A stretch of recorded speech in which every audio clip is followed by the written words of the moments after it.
Selamat pagi anak-anak semuanya.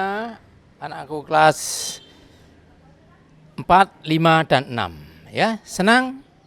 Kalian yang tadinya kelas 5 jadi kelas 6, yang tadinya kelas 4 jadi kelas 5, yang tadinya kelas 3 jadi kelas 4.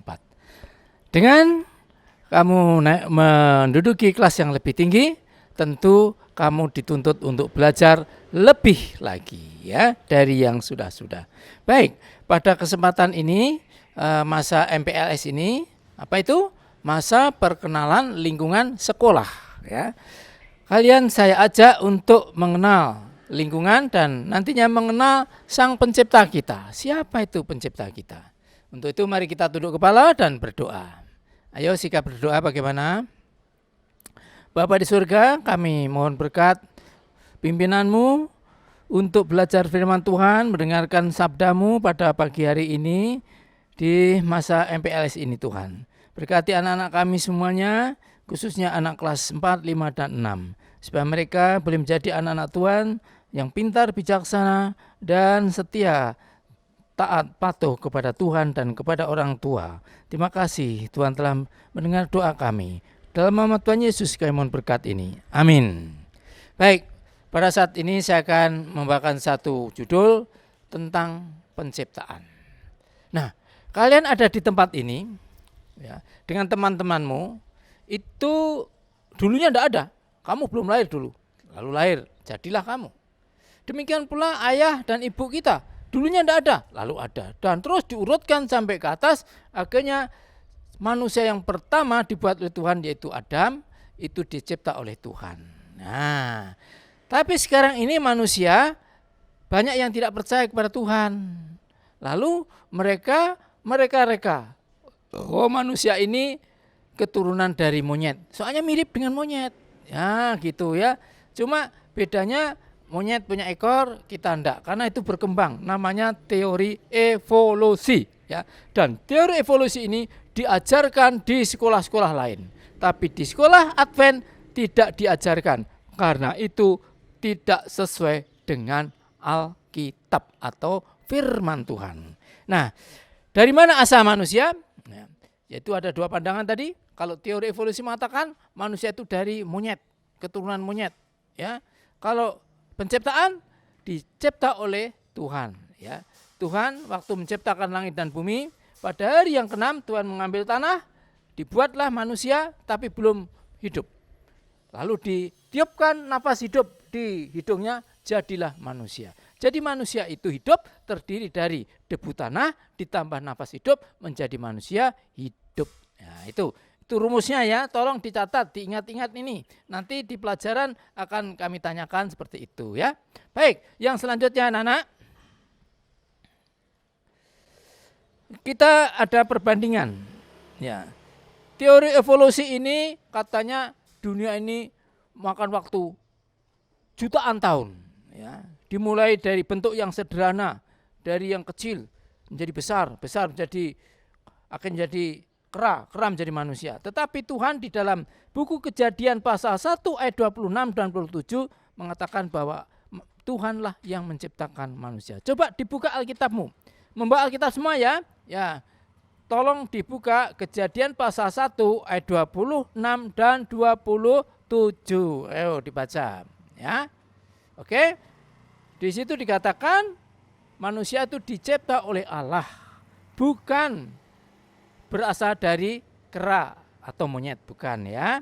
Ya, lalu di pasal 2 ayat 7, manusia tadi dibuat dari tanah, ditambahkan nafas hidup di hidungnya, maka menjadi hidup. Kita bisa bernapas ya. Itu dicipta oleh Allah, bukan dari monyet ya. Apa? Ada yang senang kalian punya nenek moyang monyet? Siapa yang senang? Tidak ada kan? Iya, tidak ada. Oke. Nah, segala sesuatu telah sempurna sejak dicipta, ya. Diciptakan secara sempurna. Nah, oleh karena berdosa, keadaan manusia merosot. Yang dulu umurnya itu panjang, sampai ratusan tahun. Sekarang boro-boro sampai 100. Umur 70, 80 sudah ngos-ngosan, ya, ngos-ngosan. Nah, sekarang tidak ada yang, jarang yang lebih dari 100 tahun. Ada juga sih 1-2 orang. Ya, itu karena berdosa. Ya. Nah, asal mula kehidupan itu kita sudah singgung tadi. Nah, sekarang Tuhan menciptakan manusia ini mempunyai kepala, di dalam kepala ada otak. Nah, frontal lobe atau otak depan ini luas besarnya sepertiga dari otak semua. Jadi manusia dicipta oleh Tuhan makanya pinter. Bisa membuat pesawat terbang, bisa membuat senjata, bisa membuat kereta api, dan masih banyak lagi. Kalau monyet itu hanya 17%, makanya lebih bodoh dari manusia. Ya. Anjing hanya 7%, kucing hanya 3,5%. Jadi lebih kecil. Maka anjing lebih pintar dari kucing. Ya. Monyet lebih pintar dari anjing. Ya. Manusia lebih pintar dari monyet. Itu sudah dibuat oleh Tuhan sedemikian rupa. Jadi kalau memang manusia itu dibuat dari monyet, ya monyet-monyet nanti lama-lama jadi manusia. Tidak demikian ya. Nah, manusia dicipta ini Alkitab mengatakan mempunyai keistimewaan dari ciptaan yang lain. Manusia dicipta meliputi 3 aspek yang sangat prinsip, yaitu apa? Jasmani, pikirani, dan rohani. Binatang memang juga dicipta, dia punya jasmani, ya, punya pikirani, tapi tidak punya rohani. Ya. Rohaninya tidak ada. Monyet tidak bisa diajari untuk membaca Alkitab, tidak bisa. Dia hanya bisa menirukan. Misalnya itu ya topeng monyet itu. Sarimen ke pasar ambil payung, tapi itu dihafalkan itu. Kalau dia bilang, ambil payung satu lagi, tidak ngerti dia. Itu monyet. Tidak bisa seperti manusia. Manusia, kamu semuanya dikaruniai jasmani yang bagus. Ya, tidak seperti monyet ada bulunya banyak, kita enggak. Monyet ada ekornya, kita enggak. Ya, kita punya pikiran yang bisa untuk berpikir. Nah, sekalian sekolah di tempat ini diajak untuk berpikir supaya menjadi anak yang pintar.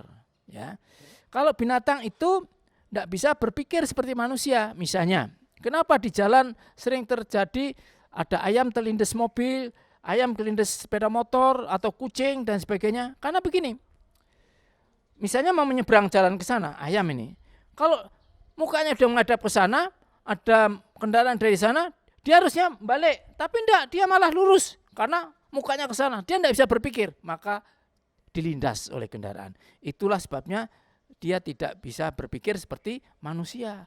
Jadi kita bersyukur kita dijadikan oleh Allah manusia yang sempurna. Lalu ada aspek rohani. Nah, kalian di sekolah ini akan dididik rohaninya. Dididik rohaninya untuk apa? Supaya mengenal akan Allah, mengenal Tuhan, mengenal yang baik, membaca Alkitab dan sebagainya. Dididik supaya kalian menjadi orang yang rohani, yang bermoral. Ya. Jadi kita dikaruniai apa? Cipta, rasa, dan karsa. Itulah manusia. Diberi oleh Tuhan kuasa untuk memilih. Ya, hidup ini pilihan. Kalau binatang tidak bisa, monyet tidak bisa untuk memilih mana yang lebih baik. Dia taunya makan, minum, ya. Lalu kalau ada bahaya lari, ya. Kalau udah dewasa kawin sudah itu. Kalau manusia diberi hak untuk memilih. Adam dan Hawa dikasih hak oleh Tuhan waktu itu. Kalau kamu nurut, hidup terus. Tapi kalau tidak nurut, dengan memetik buah yang dilarang, kamu akan mati. Akhirnya manusia mengalami kematian. Nah sekarang kita yang sekarang ini juga diberi oleh Tuhan hak untuk memilih. Kalian diberi hak sekarang untuk memilih. Memilih untuk sekolah atau memilih tidak sekolah. Itu hak pada kamu. Ya, Tuhan tidak bisa memaksa. Sekarang saya tanya, siapa yang memilih untuk bersekolah? Ya, siapa yang memilih untuk menjadi orang pintar? Nah, itu pilihan pada kalian. Kalau binatang ditanya gitu enggak ngerti. Ya, enggak ngerti, taunya makan aja. Oleh karena itu kalian di sekolah ini akan dididik untuk menggunakan hak pilihmu untuk hidup menurut kepada Tuhan. Itulah hak kita. Supaya kita ke surga selamat. Itu hak itu diperoleh sekarang. Yang menentukan adalah kita sendiri. Kamu yang menentukan. Kamu menjadi anak pintar, anak bodoh yang menentukan kamu. Kalau kamu memilih untuk menjadi anak pintar, rajin belajar, ya, rajin disiplin, ya, sekolah pada jam yang telah ditentukan, jangan terlambat, ya. Ingat-ingat nanti kamu punya pilihan. Diperintahkan oleh sekolah, kamu harus pakai seragam warna ini hari ini. Ikutin, jangan maunya sendiri. Itulah tandanya bahwa kamu mempunyai hak pilih yang yaitu cipta rasa dan karsa yang diberkati oleh Tuhan. Kalau tidak berarti kita tidak bisa memilih seperti binatang nanti. Kan tidak enak manusia mulia kok dibandingkan dengan binatang, kan tidak mau. Jadi kalau kalian menjadi manusia akan dididik di sekolah ini menjadi manusia yang mulia, manusia yang bercita-cita tinggi. Ya. Untuk bercita-cita tinggi, kamu harus sekolah supaya nanti bisa untuk cari kerja kedudukan yang lebih baik. Ya. Ada yang mengatakan begini beberapa tahun yang lalu, Pak, saya punya ijazah SD yang tidak apa-apa, Pak, bisa kerja. Kerja apa? Tukang becak. Kalau cuma tukang becak tidak usah berangan-angan kamu. Sekarang bisa kamu jadi tukang becak, tapi pengetahuanmu tidak akan bertambah. Itu bukan cita-cita yang mulia. Cita-citamu yang mulia yang tinggi. Ya. Sekarang saya tanya, siapa mau jadi dokter? Ada? Bagus. Siapa yang menjadi guru? Ada? Bagus. Siapa yang mau jadi presiden? Ada? Bagus. Jadi itulah pilihan kalian. Dan berdoalah, belajarlah supaya kalian menjadi anak-anak Tuhan yang baik. Jadi saya ulangi, binatang hanya meniru, tidak mempunyai hak pilih, manusia bisa memilih dan mempunyai kreativitas mencipta. Jadi kamu punya kreatif, punya otak yang baik, gunakanlah itu sebaik-baiknya supaya kamu menjadi anak yang pintar. Kiranya Tuhan memberkati kita semuanya pada pertemuan kali ini. Mari kita berdoa. Bapa di surga, kami bersyukur Tuhan sudah pimpin kami bisa bertemu dengan anak-anak kami kelas 4, 5, dan 6. Biarlah firman pelajaran yang telah kami pelajari boleh tertanam dalam hati dan pikiran anak kami supaya kelak boleh menjadi anak pintar, bijaksana, dan dapat memuliakan Tuhan. Berkati selama sekolah di sekolahmu ini menjadi anak-anak yang menurut, rajin, dan setia. Tuhan, terima kasih Engkau telah mendengar doa kami.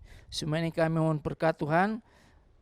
Berkati juga kepada orang tua anak-anak kami supaya orang tua mendapatkan berkat rezeki yang lancar untuk membiayai anak-anak ini dalam sekolahnya. Tuhan, lindungi kami, berikan kesehatan yang baik, jauhkan dari sakit penyakit, jauhkan dari penyakit yang menular ini Tuhan. Jauhkan dari gangguan orang jahat dan roh jahat Tuhan, supaya kami menjadi anak-anak Tuhan yang pintar, bijaksana, rajin, dan sukses di hari depan. Ampuni dosa kami sekali lagi Tuhan, dalam nama Tuhan Yesus kami mohon berkat ini. Amin.